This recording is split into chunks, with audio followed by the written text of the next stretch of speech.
How do you see the world? I can't see a thing without my glasses. If I take them off, everything's just a blur. Put them back on again, it comes into a much better focus, much better. Christians look at the world through a different pair of glasses, or we should. Sometimes we get it wrong. Sometimes we see the world as a frightening place, or a confusing place, or a dark place, selfish or greedy or proud, and sometimes it is like that. But Christians are also called to see the world through the eyes that Jesus gives us. He gives us a different pair of glasses, a different kind of vision.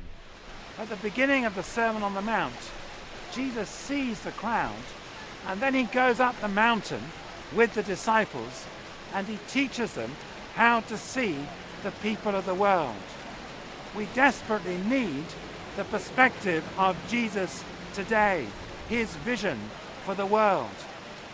That vision's captured for us in the 8 short sayings we call the Beatitudes.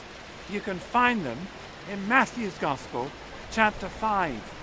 Jesus looks at the crowds in Barnsley and Goole, and he sees people who are poor in spirit, those who are desperate for God's love and grace. The people who know that they need God are blessed, says Jesus, because once you start to really look for God, you will find him. Jesus looks at the people in and around Doncaster and says, "Blessed are those who mourn, for they will be comforted." We might see a faceless crowd, people we don't know. Jesus sees people whose lives are spoiled by pain and by grief. He sees also those whose hearts are broken, like his heart, because of the sorrow and suffering in the world and the pain of those they love. And Jesus says, "Blessed are those who mourn, for they will be comforted." There is good news. Death has been defeated.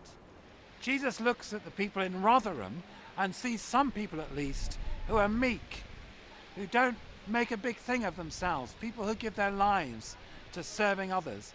Blessed are the meek, for however it seems now, they will inherit the earth. And Jesus looks at the communities in Sheffield, and he finds at least some people who are hungry and thirsty for righteousness, who give their lives to working for a better world.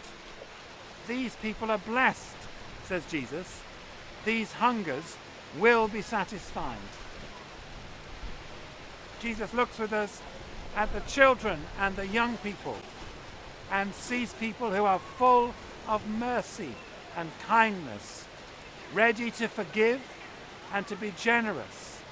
And his promise is, "Blessed are the merciful, for they will receive mercy." Every random act of kindness counts for something and makes the world a better place. Christ looks at the steelworks and the mining communities, at the shopping centres, at the thousands who work in the health service and the finance industry, and sees people there who are pure in heart, who really care about truth and honesty and innocence. They are blessed because they will see God. And Jesus looks to the emergency services and the justice system, the prisons, those who work in public order, and sees those who give their lives to work for peace in different places. Blessed are the peacemakers, for they will be called children of God. And Jesus looks on the older people, the retired and elderly in our communities, who've so much to give, and sees those whose faith has cost them something, who've sacrificed to live according to what they believe to be right.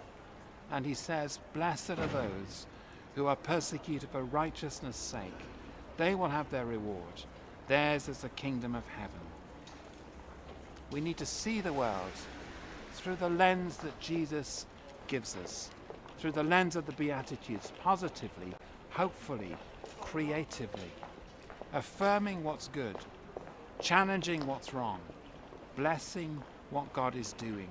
If that's how we see the world, how then do we see the church? What kind of church are we called to be in 2009? How are we to serve the 1.2 million people who live in this diocese? As the Church of England, we have a presence in every single community. We have boots on the ground everywhere. We minister to every part of our society.